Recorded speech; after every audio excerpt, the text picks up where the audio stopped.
seeing the scratched disks are full error in Adobe Photoshop? This annoying message can prevent you from working on your projects and hinder your creativity.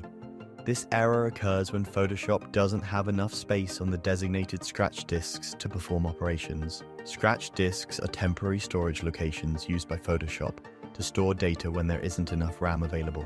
The error can be caused by insufficient disk space, incorrect scratch disk settings, or large temporary files. Don't worry, we have a solution for you. Our software can automatically manage and clean up your scratched disks, freeing up space and optimizing performance. Download our tool from the link in the description, run a scan, and let it do the rest. If the software can't fix the issue automatically, it will guide you through manual steps to resolve it.